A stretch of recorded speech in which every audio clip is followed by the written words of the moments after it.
Do you want to think like a millionaire? This next podcast might help you get there. Thanks for joining me for Think Your Way to an Epic Life. Cathy Christen has some awesome tips. Hope you enjoy. Cathy, welcome to the program. Oh, I'm so excited to be here, Cara. It is. I've been looking forward to this for quite some time, and I'm really digging your background there. You got the GoBundance. You are a huge fan. How long have you been a member? I'm actually one of the co-founders. So Kelly is Kelly Resendez, and we were in the original meeting to help build the group, and then we brought on Mandy, joined 2 years later, or a year and a half later, and we brought her in as our CEO, and now the three of us are partners and owners of the women's division. So it's pretty awesome. Oh my God, that's beautiful. That is Mhm. beautiful. So we could talk about all kinds of stuff, but let's start off and kind of where did you come from to get to this point? Yeah, I think that my life has been all encompassing around like how do we have it all, right? Because I grew up lower income, and I guess the first hurdle was, well, that's for people like them, not for people like us, right? And being able to shift the mindset of like anything's available to anybody if you have a clear vision, you have a plan, and you have commitment to execute the plan, right? And I saw that I think a little bit through school and great mentors, but it really hit me when I started working in direct sales in college and really understanding like, wow, like I have the power to control, having no limits on my income was huge. I remember my first summer earning almost as much as my mom earned in a year being like when she worked as a receptionist, I earned in 2.5 months as a college student, which was life changing. And being able to get plugged into personal growth, personal development at 19 years old completely shifted my world, and I think I had an unbelievable parents that always told me I could do anything, be anything, and not everyone has that privilege, right? So I had the encouragement, but we didn't have the resources. They didn't have the connections. They didn't have any of that. But they were like, "You can do it." I'm like, "Okay." So I'm blessed to have super supportive family, just very low income, that thankfully did not pass that on to us. Always encouraged us to do more.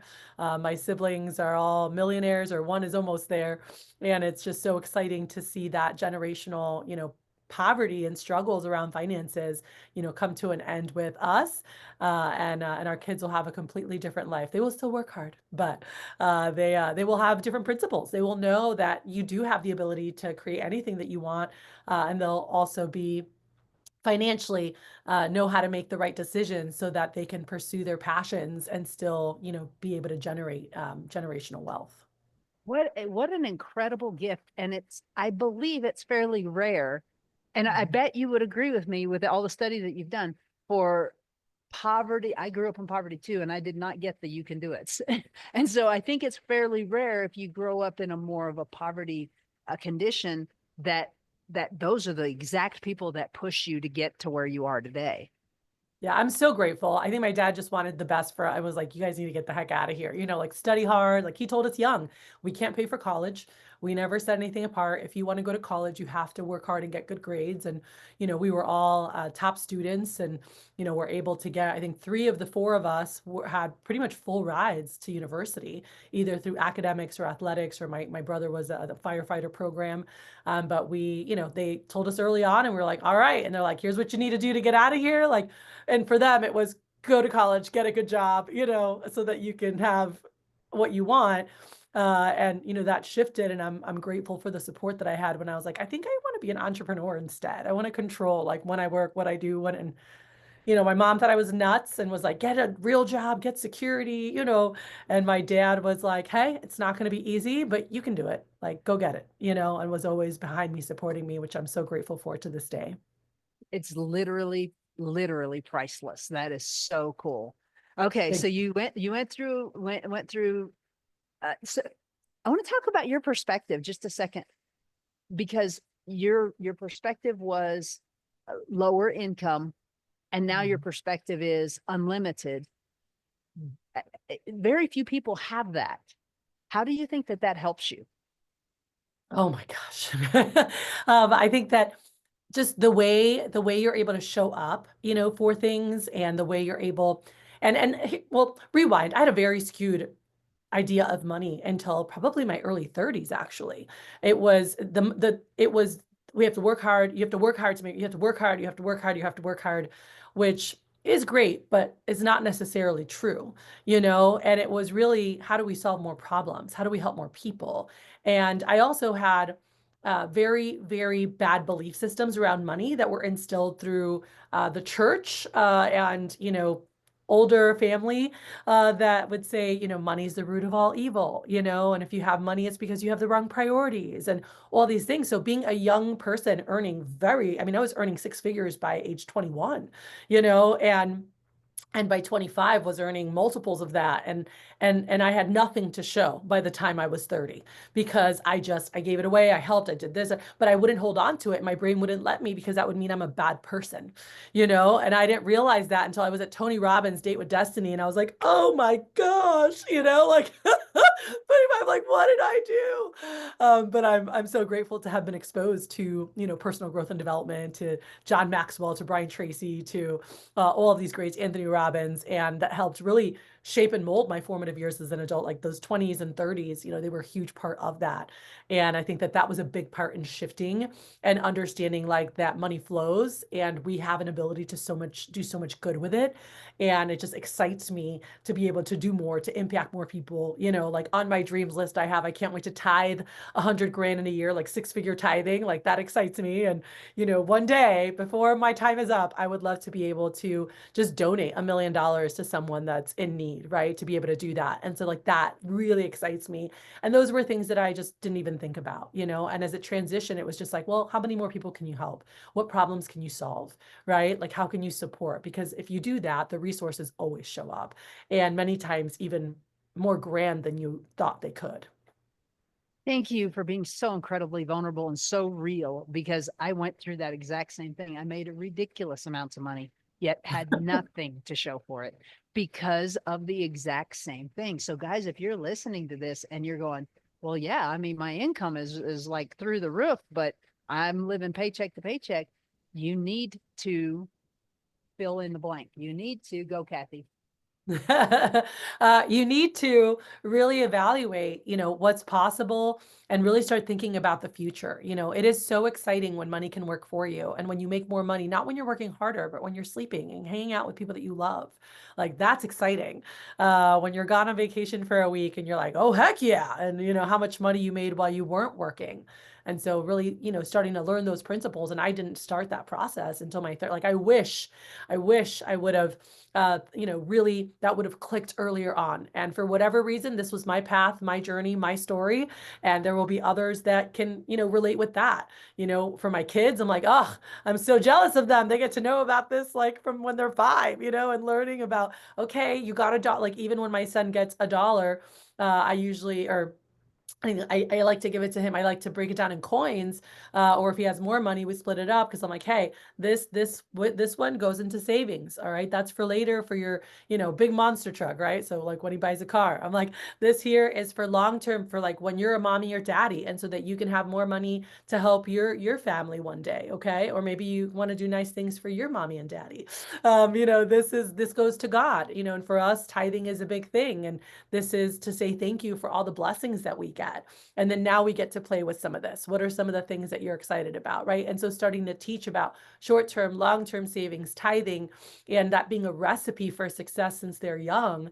And, you know, I grew up where it was just like, yes, tithe, but pay bills. Like, and it was just like, there wasn't pay yourself first, right? There wasn't I love The Greatest Man in Babylon, one of the best, easiest reads, you know, to understand great practices that we're implementing with our kids. And again, like I wish I could, I'm like, I have to stop from beating myself over the head with like, oh gosh, you should have known better. You were smarter than this. Let go of that. You know, I've had to really work hard through these years to say, all right, I can't do anything. I cannot change it. But what I can do is really steward the money that I receive now and be a great steward of it, right? And make wise investments. And they're not always perfect. We just had a investment that went so upside down and lost hundreds of thousands of dollars.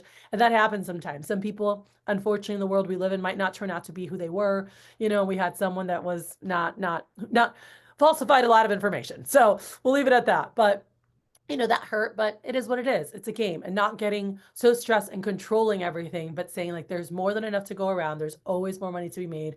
It's always money. Money comes and goes.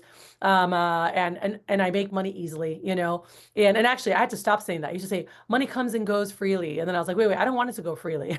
Money comes and I steward it wisely, right? I had to change that because I used to say that, and I just caught myself. I'm like, wait, we don't want it to go anywhere. We want it to stay. And so like just what we think about, right? What we talk about, like our words, like they create like reality all around us, and we can't forget that. Yeah, no, we can't. And the whole tithing thing, Tony Robbins has a very unique perspective. I'm a huge fan. He was my gateway into this world too. And Love I've been it. to three, seen him live 3 times, walked on the fire, did Date with Destiny. Uh, and his thing about tithing is you're training your brain that you have more than enough. Mm. And Oh, I love that. it's so cool. There's that literally, guys, if you're listening, no matter what your religious beliefs are, 10% of every dollar you earn should go into an account. I personally call it God's account. And it's just whatever comes up. I don't care if it's a tax write-off or not, but that money is there. And so when I hear of something that I want to help with, I can handle that. And guys, that feeling, oh my gosh, it is. Tell me one of the coolest things that you've done for others. Oh, there was this young girl, and actually she'll never know that it was me unless she randomly bumps into this. But she Yeah. was raising, I had heard her story, and she was working really hard to go to Russia. She wanted to do a mission trip in Russia, and they were going to work, they had their whole story. And I had the opportunity when I was in college to go to Romania and work at a children's orphanage and like, be able to help. And I just know the power of it. But their family was, could not send her on this trip. And so she was raising funds. And I remember she had a pretty like $5,000 to raise between the trip costs, their housing costs, and then the donations to the nonprofit. And so I believe she had like almost halfway to go. It was like $2,600, and it was a day before it was due. And I remember, hearing she came to me. She's like, I don't know what to do. Like, here's where I am. And she knew I had given her $100 before, but as she went through, and I ended up writing a check for $2,600 and had someone slide it under her door at her dorm. And later, and I was someone she spoke to a lot, and later she had come to me. She's like, "You will not believe this," and I'm like, "Oh my gosh!" I'm like, "That's incredible." I'm like, "You see," and like didn't say anything, but it was just such a cool thing. And even in that Romania mission trip, that was what, my sophomore year of college. I was right before I started with Cutco, and that summer I had worked at summer camp and saved a lot of money, and we had gone to Cracker Barrel as a family, and Beanie Babies were huge back in 2002.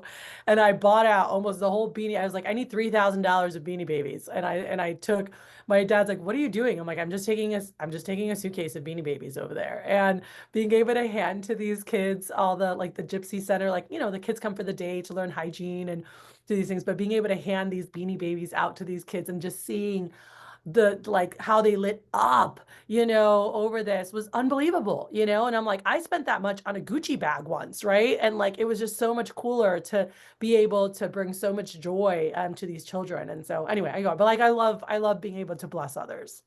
It is the best thing in the world. And I'm back to Tony. Not that this is a Tony Robbins seminar, but it was really cool. One of his stories that he talked about was his son Jarek was 4 years old, and his mother-in-law, Tony's mother-in-law, came over and brought Jarek a whole bunch of balloons. And he was like, "Oh, this is the coolest thing ever." And Tony said, "Well, if you want, we can take these balloons and go over to this nursing home, and we can give them to people, and then you could spread your joy." And at first the kid was like, "They're my balloons, right?" But he talked him into it, and he got so much joy. He's carrying in these balloons. And can you imagine, these old people, "Oh, you're so cute and you're so nice." And he's like, so now that kid is going to be a giver the rest of his life. It's Mhm. very powerful. It is a very powerful thing. Okay, Yeah. so you have three little, young, beautiful children. Tell me a little bit about your kids. Oh my goodness. So yes, I've got my daughter who surprised us. Actually, in a couple of days, she'll be 8 months. I keep saying 7 months. She's grown fast. We have a 2-year-old and a 5-year-old boy. Both of them just turned 2 and 5. So very full. And what a blessing. Like something I didn't know I was going to have, something I craved in my youth, had given up on in my 30s, and right as I was knocking on 40, had the first one, and now since COVID, I've had 3 kids, and I'm 43 here in a couple of months. So they're so much fun, and I love one, we all have different timelines. And I want to point that out because I think that sometimes as we're, growing our lives, the mentality is this keeping up with the Jones, or like, oh, I don't have this yet, or I'm not engaged yet, or I don't have kids yet, for those who are going that path, right? Or I don't, like, just the comparison game all the time. And I think about getting clear on what it is that you want, and going out there and not comparing or judging or whatever, because we all have different timelines, and I got pregnant at, 38 and a half or 38 with my first child, that I have now. And so I am an older mom, like if my kids are like me, I'm not going to be a grandma until my 80s, unfortunately, but I'm hoping they start a little younger. I'm so excited for the babies. I'm already so sad that my little one is getting so big. um, but I think about, for myself, I think that I needed to learn the power of systems and team and things that I implemented in my business early on, because of just how I'm wired. And, I could get anxious quickly when I was a younger business person. And so I had a lot of skill sets to work on. I had a lot of personal growth to have. And I feel like God just planned it perfectly for me, where it was like, I thought I just couldn't have kids. Like I thought physically I couldn't, and being blessed with them now, and being able to have the emotional intelligence, to be able to have conversations. Like my sister, one of the coolest things was a couple years ago, she looked at me, and I was actually just with her. She had her first child last month, and she said, "You're just such a great mom." And I was in tears. I'm like, "Why do you say that? I feel like a horrible mom." And she's like, just how you talk to, your sons, and how you go about things, and when he's upset, and like he's like, you have your 2-year-old like deep breathing with you to calm down before he talks, because he's like, I'm like, I can't understand you. I'm like, I love you. I can't understand you. I was like, let's take a deep breath. And I'd make him do that till he was like, I'm like, what happened? Right. And being able to have a conversation. She's like, Mom would have never done that with us. Like she'd have been like, what? Like, and that was something that I knew, like once I had kids, like I knew that I watched the people that did it. And Tony talks about this all the time, right? The models, like find the model. And I found people in my life that I admired, how they parented, how they spoke to their kids, how they worked through conflict. Like I remember, I'm very blessed, in the company I grew up in with Cutco, to be surrounded by unbelievable leaders. Many of them very heart-centered, family being at the core, of their pillars in their life, and getting a chance to just watch and ask questions. And how do you handle this? And how about when we get, and not that we do it perfect. Oh my gosh, my son definitely can like blow me. And I'm like, go to your room. I'm like, just go to your room because I need to calm down. And then we'll have a conversation. Right? But I mean, I feel like everything that happens in our life is put there to teach us something, to help us. And by the way, there are some negative things that are not so fun. And I think that we all need to embrace that. It is part of life. It's part of this world that we live in, right? Just like if you're playing basketball, you're going to miss some shots. It's part of the game. And part of this game of life is that there are some yucky people out there, and hurting people hurt others. And that's not like the intention of you getting hurt.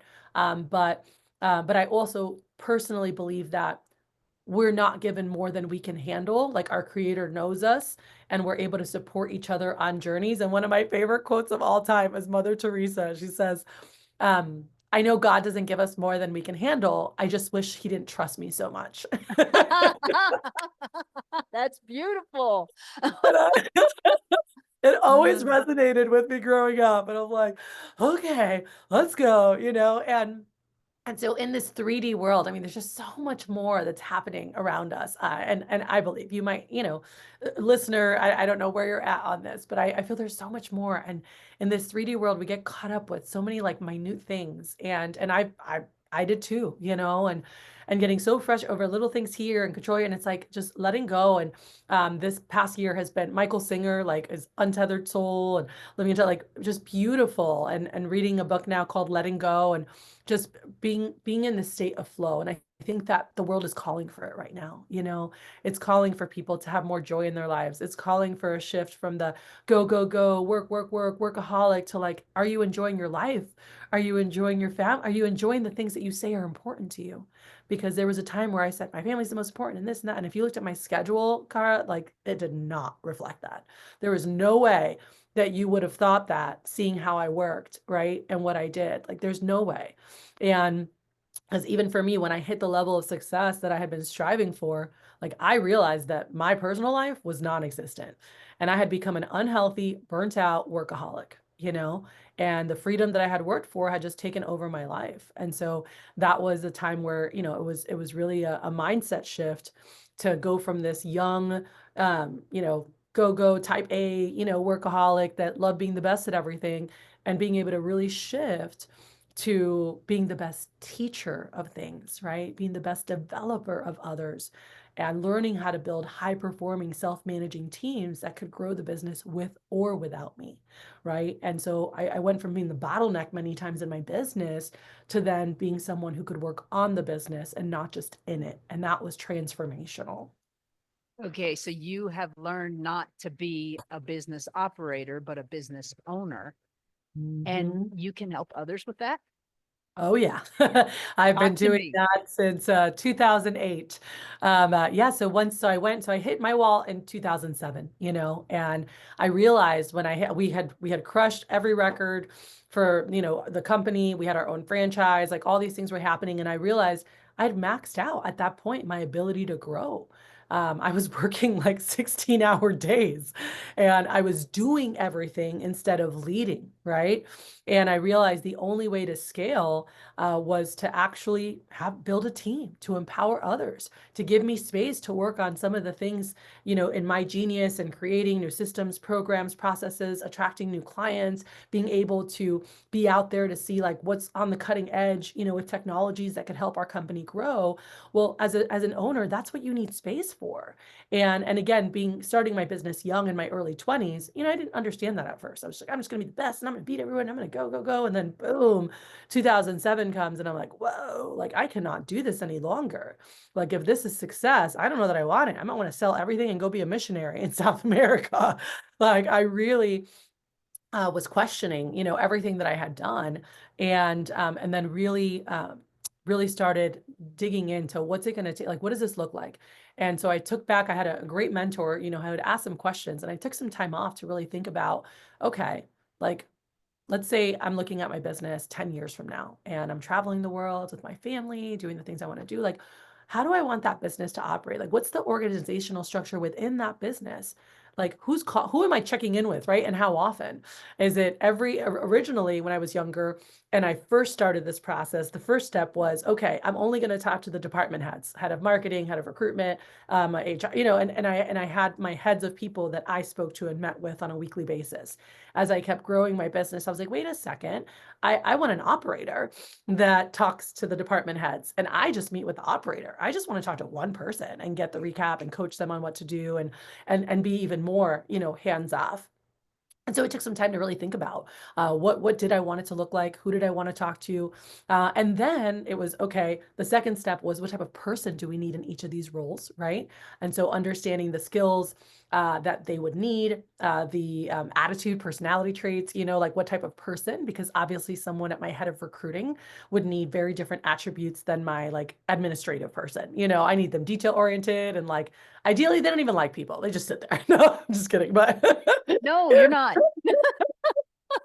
and so, you know, I had to take a look at these things and then go, okay, now in order for them to win, do I have duplicatable systems? Do I have SOPs that they can actually follow? And because originally in my early years, it was all here. And so I could only do it because it was all here. And I'm like, and it's like, well, show me. And I'm like, I'll do it. It's just easier for me to do it. Right. And it's faster. But that wasn't scalable, right? And that wasn't going to allow other people to rise up. It doesn't allow other people to feel empowered. And wow, those of you who own businesses out there, you can provide, or lead teams, right? Lead any kind of leadership, maybe in your church, maybe in a school, any leadership. If you're higher up within any company, you're able to create so much space for people to grow. You're able to create an environment by being trusted, being believed in, right? Helping them grow, not just professionally, but also personally. And it's amazing that when you actually dig in and get to know your people and know why they're working and how they can utilize your vehicle to get them to where they want to go, because that's what your company is to them. It's a vehicle, right? And even if you're the business owner, in many of our cases, it's a vehicle that's allowing us to impact, or it's a vehicle that's helping with XYZ. You fill in the dots. That really allows space for the time and money freedom that will give you the space for the things that you love, right? So anyway, so yes, so I figured out the organizational structure. Okay, I need the right people in the right seats, because the right person in the wrong seat, forget it. Like, you kill them and they can hurt your organization, right? Because they weren't matched to that role. Making sure that I figured out the operating, standard operating procedures, back end. And so when I meet with clients, that's something we dig in to look at. All right, let's start from the top. But I actually start with, tell me about what life looks like 10 years from now. Oh, well, my business. No. Just what does life look like? Right? Like, forget the business. I want to know about, like, what lights you up? Like, what are you working towards in your personal life? Like, are you traveling? Do you have a family? Are you involved in different nonprofits? Are you, like, what are you doing? Tell me about that. And that's really important, because it's so important to align your business with your life vision. And unfortunately, I've seen people not do, they're like, oh, I'm going to build this business. And then they're like, wait a second, like, it doesn't align with the life they want to have. And it could be as simple as, I had a client who was a coach, and she is an amazing, a healer. And, when she told me about I'm like, tell me about, like, where you see yourself, and like, what does life at its best look like, and she's like, well, I'm traveling and I'm doing this, and she's sharing with me. And then I was like, oh, tell me about your current business model. And I looked at her, and she kind of like put it together, and I said, that's going to be really hard, to scale, to get that. I said, have you thought about being like the trainer and the coach of the healers, and, hosting retreats a couple times a year, and you're coaching and helping, supporting them, but you have more freedom because you're not doing the calls with each individual person, just with the actual healers. And she's like, oh, wow. Yeah. And we started talking about things, and, she's like, I need to restructure, huh? I'm like, I probably would. And then just looking at, what are they going to need? Like, if someone just walks into their business, how are they learning? What do we have recorded? What do we have? What processes have been documented? I was awful at that when I started. Like I said, I'm like, it's here. So it started with just putting the computer on while I was working, and not to record a video for someone, but just to document what I was doing. To then, back then, AI didn't exist. So, in 2010, it was giving it to my assistants and saying, hey, watch this video and take notes on it, please. So that way we can create an SOP for that process. And so they learned it by watching the videos. And that's how I learned a lot of things. VHS, rewind, pause, rewind, type it out, pause.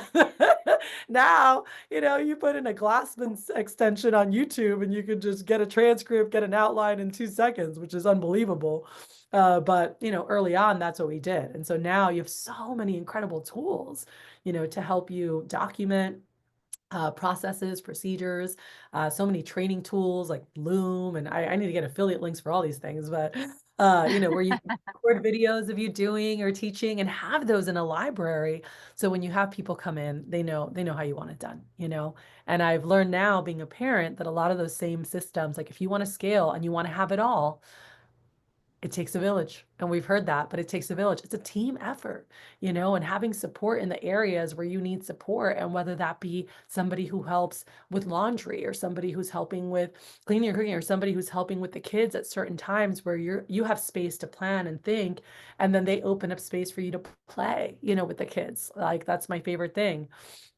So anyway, sorry, I could keep going and going. So back No, to no, you. no, you're doing great. All of those things, all those systems are so important. So you would walk into who would be your perfect company that would need your help? Like, what industry? So for me, the industry, it has been so different. It's really more the person is typically a 3 to 7 year owner. Under 10 million, they might be at 1 million, two. Most of them are somewhere between like 2 and 5 million. And they've been doing it. They've been working their butts off. They've built something really great, but they have hit that wall. They're in that burnout of like, I just need more time, or maybe they have other ideas, maybe they're excited about it, but their business, if they're not in it, it can't grow without them. And so that it's really working with that owner, because the stuff that we go through in terms of back end systems and people is transcendent. It goes into any industry, So I've worked a lot with direct sales teams, real estate. I have chiropractors, doctors, law firm, all different worlds. But it really is that entrepreneur, typically 3 to 5 year. I've had a lot of 5 to 7 year, which is fine, but if someone's 7 years and they've been doing it by themselves, that's a long time to do it by yourself, but I found that sweet spot is probably in that 3 to 5 year range. And they're like, I want to do more, but I feel tapped out. And they might feel like, well, I don't have the money to hire these other people. And so I have a process and kind of step by step of like, okay, here's the first step with no money, or then here's with very little money.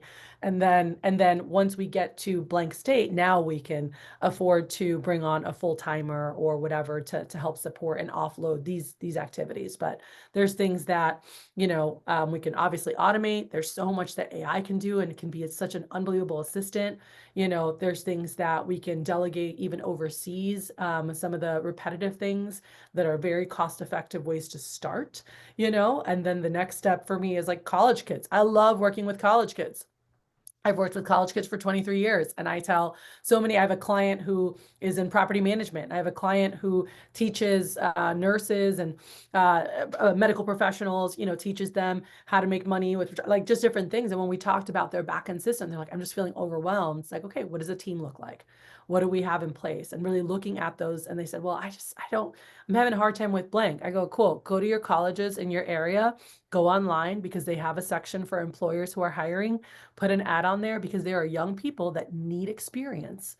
All right. In order to graduate, they need experience, but others who are smart and understand the power of an apprenticeship, whether paid or not. And even if you pay them, you can pay less because their focus is getting the experience they need to land a dream job later, or maybe even move up with you, right? Maybe you're in their sector, they want to go into your industry and they're just loyal, positive, and coachable, and they want to learn from you, and they can help offboard so many things. And those who have done that, I've heard so many success stories from clients of like, oh my gosh, you were so right. I don't think that we give youth as big of an opportunity when they're some of the biggest innovators. And you Right. look at trends over the last decades and like these companies that have been created by people in their 20s, even college students. I mean, Mark Zuckerberg built Facebook when he was in college, right? So Hello. we can't forget that. Yeah, no, this podcast would not exist if I had not hired a college student. And it's been years ago.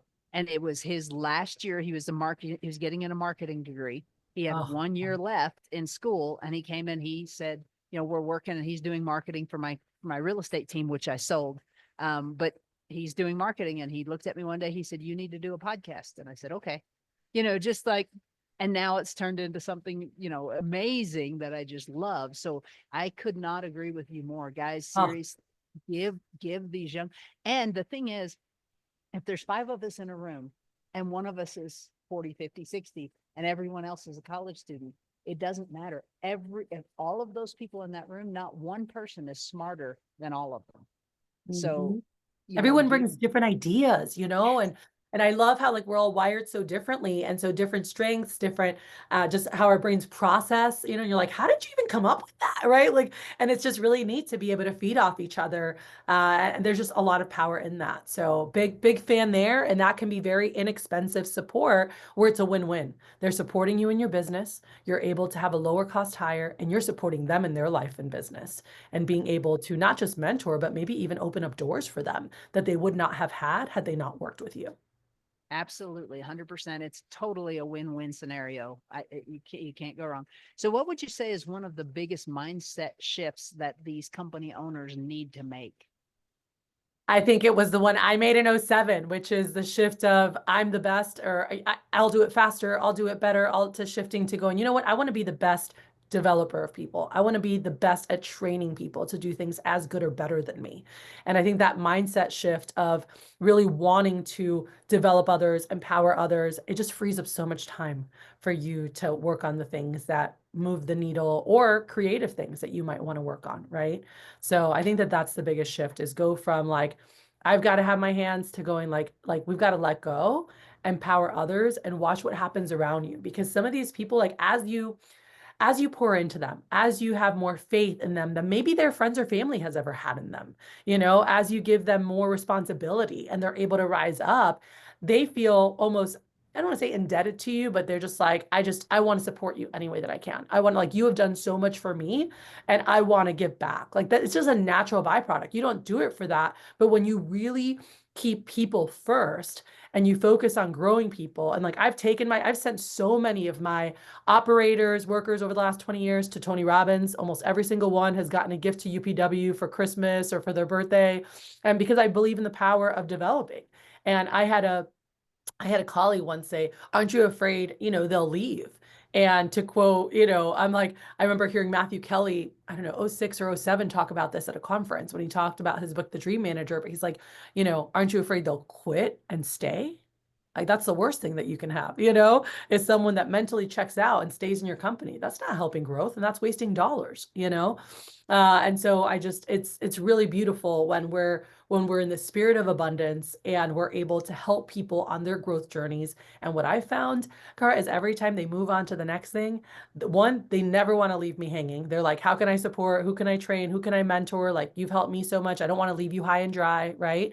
And they've kind of stayed in where they're like, hey, and by the way, if the person who takes over my new role, this has happened almost every single time. Hey, whoever takes over, if they ever have questions, tell them they can reach out to me. And they don't even work in our company anymore, but they're there as like a free mentor to my next in line or whoever's there. And that's a beautiful thing. And that does not happen if you don't treat people right. And that does not Amen. happen. Amen. Preach it, girl. Preach it. Preach it. I mean, let go. Talk about that, because I think that we all know that that top-down management style is dead. It cannot survive. I mean, and I know it still happens in smaller companies and smaller places where, you are my subordinate and you do, like, that is so asinine. I'm sorry, but That's not a conscious leader, period. yes, That's someone who never has taken time for personal growth and development. They have low emotional intelligence, because conscious leaders understand that it's about team. They understand that there is wisdom in like your janitor could bring an unbelievable idea because they might see things you never see. Like right. they understand that like everybody can contribute, and they take time to acknowledge everyone and bring people together. I've a good friend from Cutco back in the day, who now is working with, United Nations and Facebook and all the biggest companies, helping them, solve problems and or how we grow or whatever. And he crafts these conversations through appreciative inquiry, which was founded by David Copperfield up at oh my gosh, what school in Ohio? Anyway, up Case Western, I think it was, or I don't know, I have to look. But anyway, when he talks about when they go into these big companies, like they're like, we want everyone, like as we talk about growth initiatives and what we can do and putting them in small groups to come up with ideas and then presenting to everybody else. And it's amazing. And I had gone through some of his program, like, this is incredible. I love this, and started integrating that more. And I always had a team voice, right? Like for me, anytime we had every week in our staff meetings, for years, it was, what went well last week? What could have gone better? Hey, what do you think are some ideas on how we could fix that? Now, as the owner, I knew 99.9%, I think, of the time of like what the heck we needed to do to like shift things or to get to this level. And if I just stood there and said, hey guys, last week we didn't do this, we need to do da da da da da, they might just tune out. But when I ask them and go, hey guys, what do you think we can do to move the needle here? Like, I'd love to hear your thoughts. And they start sharing, oh, we could do that. I'm like, I love that. What else? Ooh, yes, I love that. What else? Like they feel like they're helping create the solutions. And guess what? They take more ownership. And when they go out, they want to execute those things. They're like, oh, they're telling me to do this. But it's like, I came up with this idea and I'm going to show Cathy why it's so good, right? Like I'm going to show her how this is going to impact the bottom line or, the funnel or whatever we're talking about.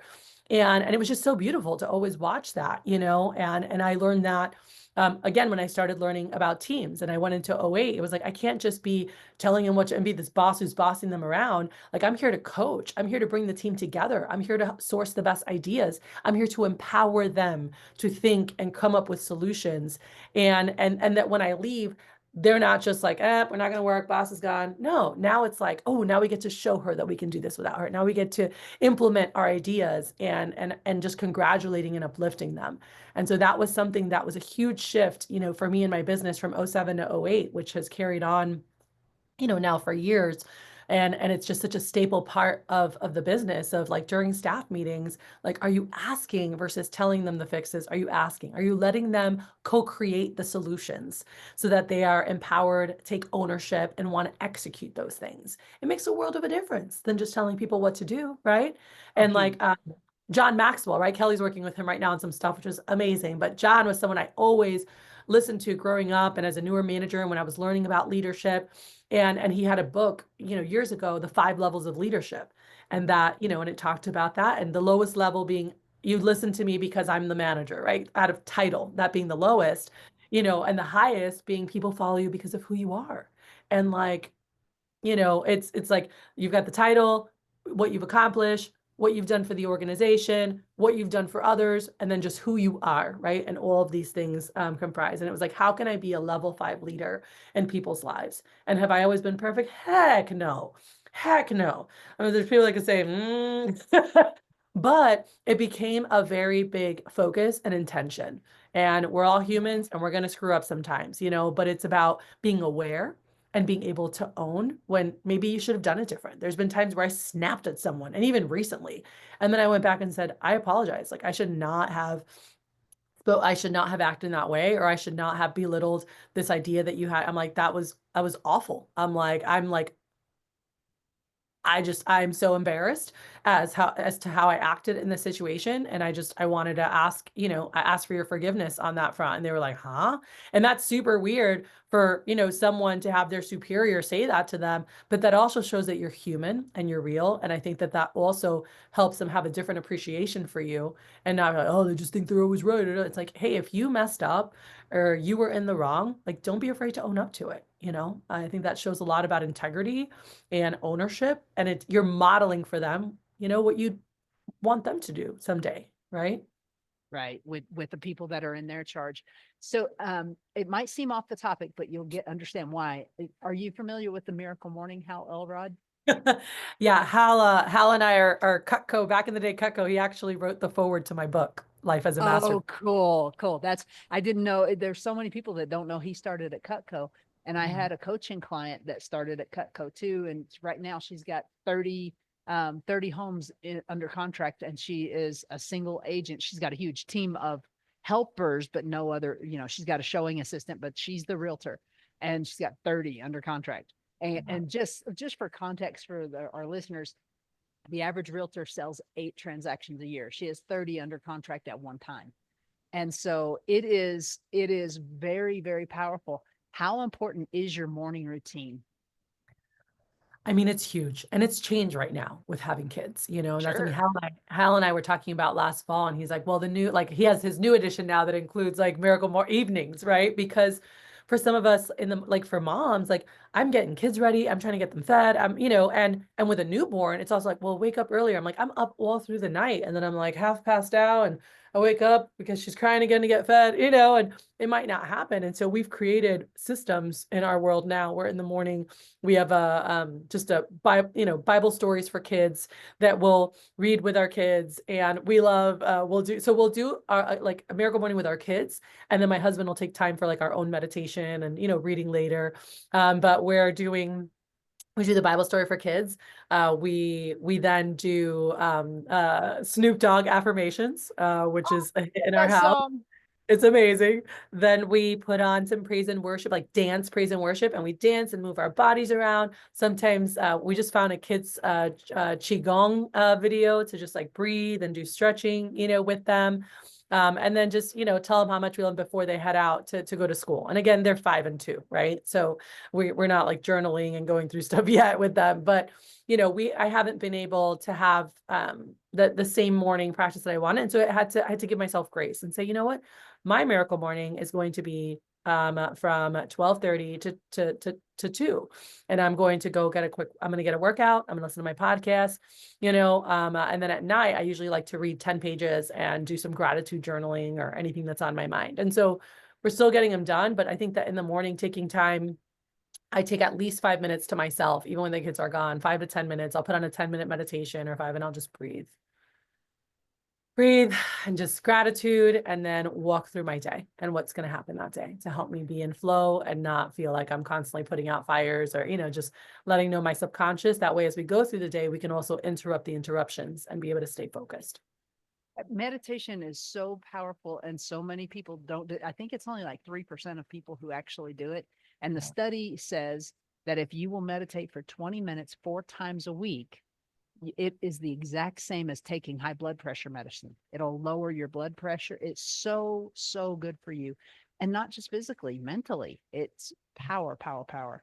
So it's kind of crazy that someone who, if you were to figure out how much you make an hour, would spend 20 minutes doing nothing, right? Why is that so important? Why is meditation important? Oh my goodness. I mean, and by the way, this has been a new practice for me. I have such a hard time having my brain shut off. And even right now, I'm starting with a teacher for transcendental TM meditation, a different style, because I've been using mindfulness meditation for a while, just like, observing things, owning. And I personally, and I'll say this right here, I have not been able to master being by myself in silence and meditation. I'm like, oh, what am I doing this? I don't know. Like, it's not relaxing. I mean, it's good to slow down. So I have to, right now in this state, I've still had to have someone guiding me. I've had to have guided meditations, right? And sometimes I can just breathe outside. And so I want to learn more about it, because I know like how much calmer I feel, how much more in flow, how less of control I feel I need to be in, right? I'm just like, it's all lining up exactly how it's supposed to. It's all coming together, and just taking time and also listening, because what I learned through a mentor too was like, I was like, well, I pray. And like, well, pray is like talking and asking for things, and meditating is when you get to listen and receive. That's where downloads come. And I'm like, oh, okay, I like that. I want answers, right? And so that was the first thing that excited me, to want to meditate, where I'm like, I want to hear, I want to know, like, what's happening. But now we've seen just so many of the health benefits, of like lowered stress, lower anxiety, less need to feel to have to control, and just, that leads to less stress, being able to let go of things and just be like, this happened, it happened. And just being able to release things and not holding on to shame, which is the lowest vibrational emotion you can have. And let me tell you, I held on to shame for a long time, and I didn't even realize how that was destroying me. Right. And so being able to just go, it is what it is. It's, if something's that like, it kind of sucked, but we learn, we grow, we move on, and I think that through meditation, you have this inner peace that you're able to just like relax, even if it's just through the breathing and allowing yourself to, because breath work in and of itself does so much, to calm us and regulate our nervous system. So yeah, that's been huge. And I'm excited to dive in deeper. I even just found a temple near, like a Hindu temple, because I love the ambiance of being in that energetic space, when I'm just like sitting in prayer or writing or meditating. So I'm excited to go visit. Found it 3 days ago. I was like, yes. Yes. I'm like, I don't have to fly to India. I can just drive 15 minutes away. That's a brilliant idea. I'm gonna have to check it out. I'm sure we have something around here like that. That is a brilliant idea. I know that we could literally, honestly, I believe with all my heart, we could do this for 8 hours and not even miss a beat. I mean, our phones would blow up, but we couldn't miss a beat. What have I not asked you that I should have? Oh man, let me think. That's a great question. I would say, what continues to motivate you? Like, how do you stay motivated and keep going, right? In spite of like life happening. I think I see a lot of people, like, things happen, we get shut down, and I get asked that a lot. They're like, how do you just keep going? Right. And I think that is tied to having a clear picture for what's possible. And if you haven't already, like, have you taken time to really just dream? Right. And I'm so grateful to have heard back in 2007, Matthew Kelly, he wrote a book called Dream Manager. I don't know if you're familiar with it, but it forever changed my life, and understanding like how to how to manage people, how to coach teams. Like when I heard that, I was like, I'm implementing, well, and that's what I integrated into my business in 2008. But he started talking all about like, what do you want in life? And utilizing the business and allowing, my employees, my 1099s, people who worked with me to utilize my business as a vehicle for them. And I think that when we have a clear vision about where we're going, it makes the journey so much more fun. And when we can tie the activities, the actions, the calls, the follow-ups, right, the marketing to not just me, tasks I have to do, but things I get to do and things that are getting me, each of these are a step closer to buying that house or investing that 100,000 into, innovation technology or being able to take my family on this epic vacation. Now, every follow-up call that realtor's making or that salesperson, every call, everything that they're doing is not just, oh, I got to call somebody else because I've coached realtors. Like, I just hate making phone calls. I'm like, you picked the wrong industry. I'm like, you just have to get over it and say, you know what? It's not just calling. I'm like, I get to meet people and I get to help them have their dream home or build their investment portfolio or get to do that. And while I get to help them do that, and I have the honor and privilege of getting to do that, they're helping me buy my next home, put this for my kids, do this. And so when you can connect the dots as to what you're doing and where it's taking you, right? Not just I'm going through this, and because you can lose sight if you don't know where you're going, you become just doing on this hamster wheel, right? And it doesn't feel like you're going anywhere. But when you know where you're going and your subconscious knows where it's going, and every step, every call, every this, I'm like, oh yeah, we're getting closer to that goal. That's what, I wake up every day, I'm like, I know where I'm going. I clearly know like what I want to be doing with my kids and my family in the next couple of years and the travel and when we get back and how I want to show them how to invest and how we want to go into land development or how we want, like I have all these things that I'm so excited about.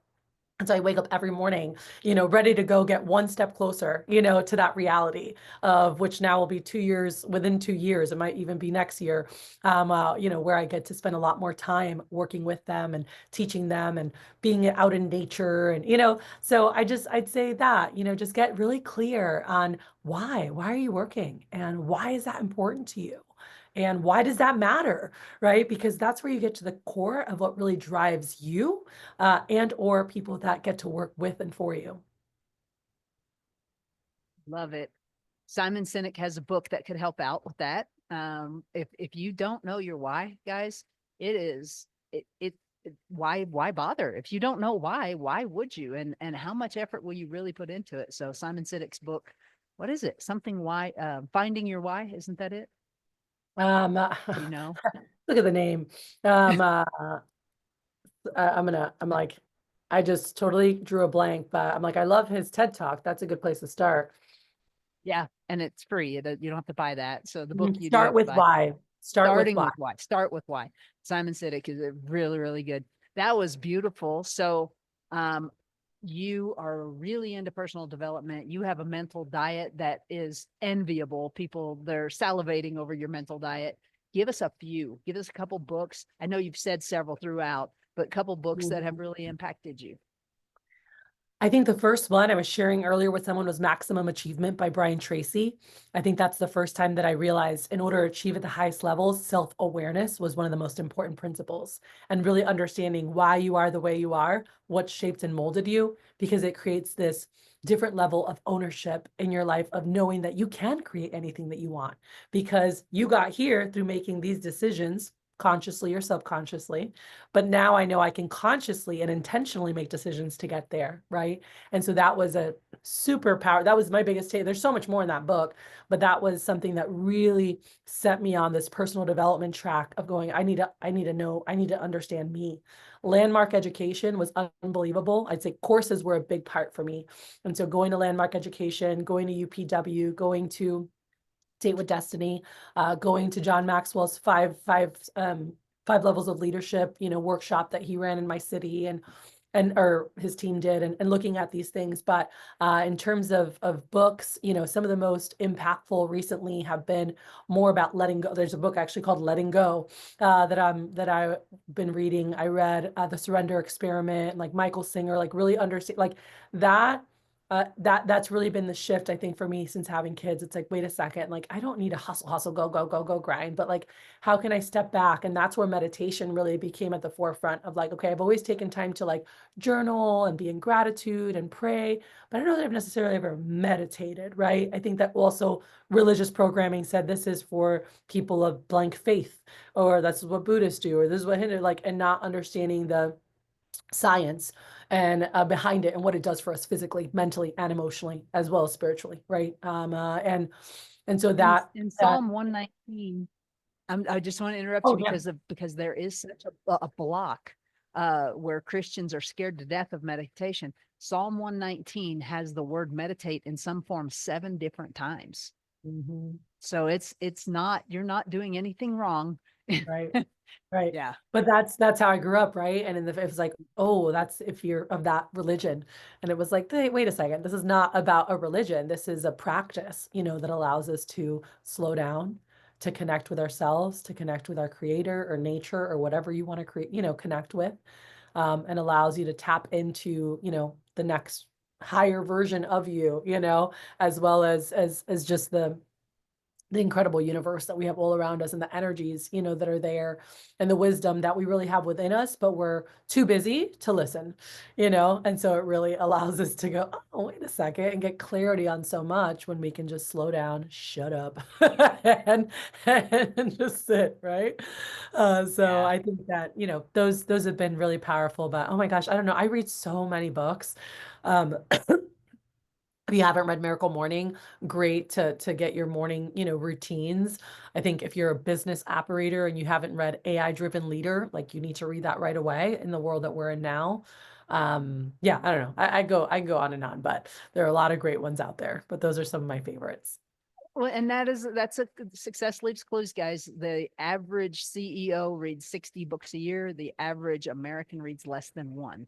And so the thing that drives me crazy about that is someone like yourself, Cathy, has worked and worked and worked for well over 20 years. And you write a book, and I can buy that book for $20. And you're only going to condense down the best of what you've learned in that 20 years because it's going to be in as a little bitty book. Yeah. Gosh, guys, please develop a desire to learn and read. And if you're not a reader, Audible is my best friend. So check that out. Okay, so our final question that we give to everyone is, what are some ways that you can help our listeners think their way to their own epic life?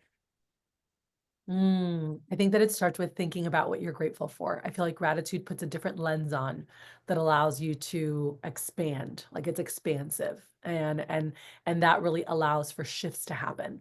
Because if we stay in our little bubble in our world and we don't expand, it's very hard to get to that next level. So if you want to think yourself to the next place, I think it starts with gratitude and thinking about all the things you do have versus focusing on what's lacking. Right. What you think about, you bring about, guys. And so think about what you want, not what you don't want. Because if you're thinking about what you don't want, I promise you will keep getting more of it. Cathy, oh my gosh, this was so much fun. Thank you I so much for gracing us with your presence and all your wisdom. Oh, you're so sweet. Thank you for having it was so wonderful to meet you. You And as well. I love, obviously you've been in the personal development space and you're impacting so many people. And I love meeting people in alignment with just helping people tap into that full potential. We have so much within us, every single one of us. We have so much within us. And, I share this in my book, but I'm like, think about an apple seed. If I left it here on the table and just left it there, it's just going to stay a seed and eventually probably rot away. But that same seed in the right environment and nourished can grow into something so beautiful that provides life to everything around it. And I think that, your listeners and what you're doing, like being able to tap in and go, okay, what is possible? And you're creating an environment where people can really start reaching that next level of potential for themselves. And so thank you for letting me a part of this. Let me be a part of this. Oh gosh, honestly, my honor. And I love that seed analogy. That is going to be a short because that is powerful. It really is. And guys, if you are not planted in the right place, go somewhere where someone will see and appreciate you. Don't Mm. try and change the people that don't appreciate you. Find your tribe. Find the people that are around you. And last thing, even though we already said it was the last thing, GoBundance is a tribe. It's a tribe of people. And sometimes, guys, literally anyone who is massively successful has paid to get in a room. That is just every single person you ask them and they've paid to go to Tony Robbins. They've paid to do this, paid to do that. The thing about GoBundance is it's a tribe, and there's accountability, and there's pods within there, and you get instant friends that are going through the same things that you're going through. So is there anything you would like to add about GoBundance before I let you go? Oh, I think so many of us, especially women, have for too long really gone after success in many male-dominated spaces, and many times feeling alone. The higher up you go, the less women are at the top. And it's just time to change that. So for any, ladies listening, I think about being able, like being surrounded by heart-centered, like-minded, like-driven, women who are personal and professional development, they're constantly wanting to grow in these areas as much of as they've excelled. It's like, how do we get to the next level? How do we get to the next level so that we may give back and help others and impact, right? And leave a legacy and leave generational wealth. And I think that if you're wanting to be surrounded by high vibe, high income earners who are focused on having it all, right? And being able to see the imprint they can leave when their time is done, definitely worth checking out. So, All right, guys, you heard it right from the co-founder's mouth. Check it out. It can't hurt to at least make a phone call. So anyway, I love you. You are amazing. Thank you so much for what you're doing. oh my gosh, so great. Had a great time. Me too.